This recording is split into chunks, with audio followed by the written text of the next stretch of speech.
யோசுவாவின் புஸ்தகம் 2வது அதிகாரத்தை எடுத்துக்கொள்ளலாம். யோசுவா 2வது அதிகாரத்துல 4வது வசனம். யோசுவா 2:4. அந்த ஸ்திரீ மனுஷரையும் கொண்டு போய் ஒளித்து வைத்து மெய்தான் வந்திருந்தார்கள். இந்த காரியங்கள் யோசுவா 2வது அதிகாரத்துல யாரை குறித்து சொல்லப்படுகிறது? ராகாப் வேசியை குறித்து எழுதப்பட்டிருக்கிறது. நான் ஏற்கனவே சொன்னேன், இந்த ராகாப் வேசி எப்படிப்பட்டவங்க அப்படின்னு சொன்னா, இந்த ஊர்ல அதாவது அந்த எரிகோவுல ராஜா சொன்னதையெல்லாம் செய்ய மாட்டேன்னு சொன்னவங்க ஜனங்களுக்கு. ஏன்னா இவங்க ஒரு காலத்துல இயேசுவை ஏற்றுக்கொண்டு தேவனுடைய யெகோவா தேவனை அறிந்து கொண்டு உண்மையுள்ள தெய்வம் ஒருவர் இருக்கிறார், அவருக்கு விபச்சாரம் பிடிக்காது, வேசித்தனம் பிடிக்காது, விக்கிரகாராதனை பிடிக்காதுன்னு சொல்லிட்டு ரட்சிக்கப்பட்ட ஒரு பெண் ராகாப்.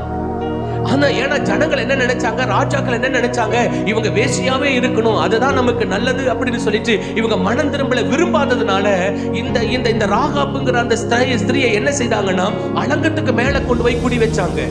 அலங்கத்துக்கு மேல குடி வைக்கிறதுக்கு பல காரணங்கள் உண்டு.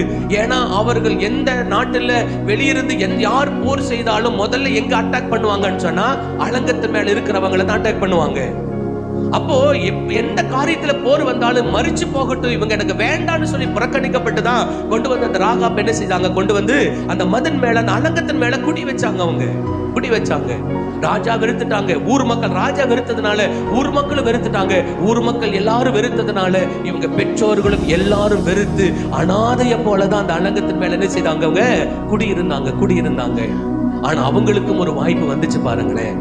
அவங்களுக்கு ஒரு அப்போ இவங்க இந்த ராகாப் வேசிக்கு மனம் திரும்பி ஆண்டவருடைய பிள்ளையா வாழ்ந்து கொண்டிருக்க அந்த மகளுக்கு ஒரு ஆசீர்வாதம் இல்லையா? இல்ல அவங்க வந்து ரட்சிக்கப்படாதா, அவங்க மேன்மைப்பட முடியாதா, அவங்க உயர முடியாதா, அவங்க பாதுகாக்க முடியாதா அப்படின்னு சொன்னா இல்ல, அவர்களுக்கும் ஒரு வாய்ப்பை ஆண்டவர் வைத்திருந்தார். யோசுவா அனுப்பின 2 வேவுக்காரங்க வர்றாங்க, அவங்கள மறைச்சு வச்சாங்க. ஒருவேளை அந்த வேவுக்காரர்ல காட்டி கொடுத்திருக்கலாம். ஏன்னா இவங்க நினைச்சிருக்கலாம், ஐயோ எரிகோவினுடைய ராஜா சொல்றாரு, யார் உங்ககிட்ட வந்துட்டு போனது யாருன்னு கேட்கறாங்க, நம்ம சொல்லிடணும். இல்ல அப்படின்னு சொன்னா நம்மளுக்கு வந்து ஆபத்து வந்துடும். ஒருவேளை இவங்க இப்படி நினைச்சிருக்கலாம், ஒருவேளை என் ராஜா என்னை அலங்கத்துல கொண்டு வந்து குடியிருக்க வச்சிருக்கிறான், நான் கெட்டவன் நினைச்சிருக்கிறாங்க, நான் அவங்களுக்கு பிரயோஜனம் இல்லாதவங்க நினைச்சிருக்கிறாங்க, ஒன்றுக்கும் உதவாதவன் நினைச்சுதான் இங்க ஒதுக்குப்புறமா என்னை கொண்டு வந்து வச்சிருக்கிறாங்க. அதனால இந்த சந்தர்ப்பத்தை பயன்படுத்தி ராஜா கிட்ட நான் நல்ல பேர் எடுத்துக்குவேன், நான் மறுபடியும் ஊருக்குள்ள போய் குடியிருப்பேன் அப்படிங்கிற இப்படி எல்லாம் நினைச்சிருக்கலாம். ஆனாலும் கூட அந்த ராகாப் அந்த காரியத்துல நினைக்காம இல்ல, ஏன்னா ராஜாவை விட பெரியவர் ஒருவர் இருக்கிறார். அல்லேலூயா. ராஜாவை விட பெரிய வல்லமை உள்ளவர் ஒருவர் இருக்கிறார். ராஜாவுக்கு ஒத்துழைப்பா இருக்கிறதை காட்டிலும், ராஜாவுக்கு உதவியா இருக்கிறதை காட்டிலும், பரலோக தேவனுக்கு உதவியா இருந்து அவருடைய ராஜ்யத்துக்கு ஒத்தாசையா இருந்து அவருடைய பிள்ளைகள் பாதுகாப்பதற்கு, அவர்கள் பிள்ளைகள் வந்து எரிகோவை சுதந்திரிப்பதற்கு நம்ம ஒத்துழைப்பா இருந்துட்டா ஆண்டவர் நிச்சயமா நம்மளை கைவிட மாட்டாருன்னு சொல்லிட்டு அந்த சமயத்துல அந்த 2 பேரை கொண்டு போய் ஒளிச்சு வச்சுட்டு ராஜா கிட்ட போய் சொல்லி அனுப்பிட்டா வேதம் என்ன சொல்லுது தெரியுமா? அந்த இடத்துல வருகிற போது நீங்க 6வது அதிகாரத்துல யோசுவா 6வது அதிகாரத்துல 22வது வசனத்தை பார்க்கிற போது யோசுவா நோக்கி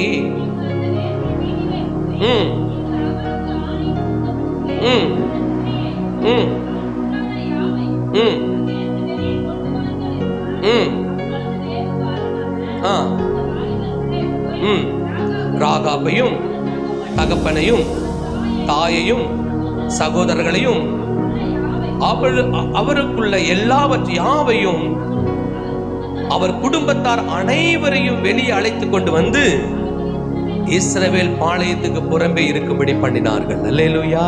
பைபிள் சொல்லுகிறதுங்க, இந்த ஒரு ராகாப் ஒதுக்கப்பட்டவங்க தான், புறக்கணிக்கப்பட்டவங்க தான். நீ வந்து ஏதாவது யுத்தம் வருகிற போது நீ எனக்கு வேண்டாம், நீ உயிரோடு கூட இருக்கிற வரைக்கும் நீ சாகிறது தான் நல்லதுன்னு சொல்லிட்டு புறக்கணிச்சு புறம்பே தள்ளின ஒரு ஸ்திரீ தான். ஆனா சரியான விதத்துல தேவனுக்கு பயன்படணும், தேவனுக்கு உதவி செய்வதற்கு, தேவனுக்கு ஒத்தாசையா நிற்பதற்கு ஒரு வாய்ப்பு கிடைச்சது. பயன்படுத்திட்டாங்க. அல்லேலூயா. பயன்படுத்திட்டாங்க. யாரெல்லாம் எனக்கு, ஏன்னா தாய் தகப்பன் கூட அந்த ராகாப் வேசியை புறக்கணிச்சுட்டாங்களாம். ராஜாவுடைய வார்த்தையை கேட்காம நீ எதுக்கு இங்க இருக்கிற, நீ உயிரோடு இருக்கிற வரைக்கும் நீ மறிச்சு போறதா நல்லதுன்னு எல்லாரும் புறக்கணிச்சுட்டாங்க. ஆனாலும் அந்த காரியத்துல அந்த ராகாப் தனக்கு வந்த வாய்ப்புகளை சரியா பயன்படுத்தினதுனால ராஜாவுக்கு பயப்படாம என்னுடைய தேவனுக்கு, உங்க ராஜா நம்முடைய தேவனுக்கு அவங்க பயப்பட்டதுனால அங்க கிடைச்சிருக்கிற ஆசீர்வாதங்கள் என்னன்னா, அங்க பைபிள் சொல்லுகிறது, வேசியின் வீட்டிலே போய் அங்க போய் ராகாப்பையும் அவன் தகப்பனையும் தாயையும் சகோதரரையும் அவளுக்கு உண்டான யாவையும் அவள் குடும்பத்தார் அனைவரையும் காப்பாற்றப்பட்ட ஒரு காரியம் அங்க நடக்கிறது. அல்லேலூயா. அப்ப நான் இதுல ஆண்டவர் நமக்கு என்ன கற்றுக் கொடுக்கிறான்னா, எத்தனை பேர் புறக்கணிக்கப்பட்டு யார் உங்களை வேண்டான்னு வெறுப்பான அந்த காரியத்தை செய்தாலும் யாருமே என்ன கவனிக்க மாட்டேறாங்க, யாருமே எனக்கு உதவி செய்ய மாட்டேன், நான் தனித்து இருக்கிறேன் அப்படின்னு யாருக்குமே நான் வேண்டாத ஒரு பொருளா மாறிட்டேன் அப்படின்னு சொல்லிட்டெல்லாம் நீங்க இருக்கிற போது ஏதாவது ஒரு சந்தர்ப்பத்தை அவர்களுக்கு நீங்க வேண்டும் வேணும் அப்படிங்கிற மாதிரி உங்களுடைய குற்றச்சாட்டுகளை நிரூபிக்கிற மாதிரியான காரியங்கள் வந்து அதை செய்யாம நான் ஆண்டவருக்கு பிரயோஜனம் உள்ளவனா நான் காரியத்தை செஞ்சேன் அப்படின்னு சொன்னா அவர்களுக்கும் அவர்களை காட்டிலும் எனக்கு ஆண்டவர் மகிமையான ஆசீர்வாதத்தை தருவாருங்கிற ஒரு எண்ணம் நமக்கு வரணும். அல்லேலூயா. எல்லாரும் புறக்கணிக்கப்பட்டு இருக்கிற சூழ்நிலையில, எல்லாரும் ஒதுக்கப்பட்ட சூழ்நிலையில நீங்க அப்படிப்பட்ட நீங்க அப்ப என்ன அந்த ராகாப் என்ன நினைப்பா, அவ்வளவுதான், நம்ம எப்ப மரிச்சு போவோம்னு எனக்கு தெரியாது, யார் வந்து எப்ப எனக்கு மேல போர் தொடுத்துவாங்கன்னு எனக்கு தெரியாது, எங்க ஊர்ல எரிகோவுல மரிச்சு போகிற காரணங்கள் வந்த யாராவது போர் செய்து எரிகோவை பிடிக்கிறதுக்கு வந்தா முதல் மரணம் யாருடைய மரணமா இருக்கும், என்னுடைய மரணமா இருக்கும் அப்படின்னு சொல்லி நினைச்சிட்டு இருந்தவங்க. ஆனா சரியான நேரத்துல தேவனுக்கு ஒரு ஒத்தாசை செய்வதற்கு யோசுவா அனுப்பின அந்த வேவுக்காரர்களுக்கு உதவியா இருப்பதற்கு தன்னுடைய அதாவது மரணத்தை தன்னுடைய ஜீவனை கூட பார்க்காம ராஜாவுடைய கட்டளையை பொறுப்பா எடுத்துக்கொள்ளாம தேவனுக்கு ஆதரவா இருந்தாங்க. வேதம் சொல்லுது, அவளுக்கும் அவளுடைய குடும்பத்தாருக்கும் அவளுக்கு உண்டான எல்லாவற்றையும் தேவன் பாதுகாத்து வழி நடத்தினார். அல்லேலூயா. இவங்க சிங்கக்கவிகளா போகல, இவங்க எல்லாத்தையும் விட்டுலாம் அந்த காரியத்தை செய்யல, சிறைச்சாலைக்கு போகல, அக்கினிக்குள்ள போகல, எல்லாத்தையும் விட்டு நஷ்டம் குப்பைமா விடல. ஆனா இவங்க என்ன செஞ்சாங்கன்னா நான் இருக்கிற சூழ்நிலையை ஆண்டவருக்காக எடுத்து பயன்படுத்தினாங்க. ஏன்னா வேசிதாங்க, ஏன்னா அங்க யாருமே எல்லாரும் யாராவது நல்லவங்க எல்லாம் வரமாட்டாங்க, கெட்டவர்கள் தான் வருவாங்க. ஆனாலும் இந்த நிலைமையிலையும் நான் என்ன செய்ய முடியும், ஆண்டவருக்கு ஏதாவது நன்மை செய்ய முடியும்ங்கிற அந்த காரியத்தை செய்தாங்க. ஆண்டவர் சொன்னார், அவங்களுக்கு உண்டான எல்லாவற்றையும் ஆண்டவர் அவர்களுக்கு ஆசீர்வாதத்தை கொடுத்தார். அல்லேலூயா. இதனால நான் சொல்றேன், வாய்ப்பை விட்டுறாதீங்க. தேவராஜ்யத்திற்கு, எதற்காக தேவராஜ்யத்திற்கு நம்மளுக்கு வந்து நம்ம என்ன நிலைமையில இருந்தாலும் பரவாயில்ல, என்ன நிலைமையில இருந்தாலும் பரவாயில்ல, ஆனா ஆண்டவருக்கு உதவி செய்வதற்கு தேவராஜ்யத்திற்கு ஒரு வாய்ப்பு கிடைக்குது. தேவனுக்கு ஒத்தாசையா இருப்பதற்கு இல்ல, மற்ற ஜனங்கள் ரட்சிக்கப்படுவதற்கு, மற்ற ஜனங்கள் மனம் திரும்புவதற்கு, மற்ற குடும்பங்கள் ஆண்டவரை ஏற்றுக்கொள்வதற்கு நமக்கு என்ன காரியங்கள் ஏதாவது ஒரு வாய்ப்பு இருந்துச்சுன்னா அந்த வாய்ப்பை சரியா பயன்படுத்திடுங்க. அல்லேலூயா. ஆரம்ப நாட்கள்ல இங்க விசுவாசியா இருக்கிற போது மனைவி அந்த காரியத்தை செய்வா பாரு. புதன்கிழமை இங்க இருக்கிற யாரையாச்சும் ஒருத்தரை சொந்த பணத்தை செலவு பண்ணி அவங்களுக்கு ஆட்டோ ரொம்ப உடவில் பலவீனமா இருந்தா ஆட்டோ வச்சு கூட்டிட்டு போவாங்க பிச்சைப்பாளையத்துக்கு, ஸ்கூல் சர்ச்சுக்கு. அப்படி இல்லைன்னா பஸ்ஸுக்கு காசை போட்டு அவங்களுக்காக லீவை போட்டு அவங்களுக்கு கூட்டிட்டு போறது, அவங்களுக்கு ஒத்தாசையா இருக்கு. இப்படி ஒரு வாய்ப்பை பயன்படுத்துறதுனால இன்னைக்கு இப்படிப்பட்ட ஊழியக்காரி அப்படிங்கிற நிலைமையை ஆண்டவர் கொடுத்து வச்சதுக்கு காரணம் என்னன்னா வாய்ப்புகளை பயன்படுத்திட்டாங்க. வாய்ப்புகளை இன்னைக்கு நமக்கு என்னன்னா, ஒரு ஆத்மாவை கூட்டிட்டு வரணும், ஒரு ஆத்மாவை சபைக்கு கூட்டிட்டு வரணும்னா எனக்கு வேலை இருக்குது. அவங்க நான் வர சொன்ன சமயத்துல அவங்க வர மாட்டேறாங்க, அவங்க சொல்ற நேரத்துல என்னால வர முடியாது அப்படின்னு சொல்லி நம்ம தட்டி கழித்துட்டு போகிறதுனாலதான் ஆண்டவர் நம்மளை ஆசீர்வதிக்கிறதுக்கு தடையா இருக்குது.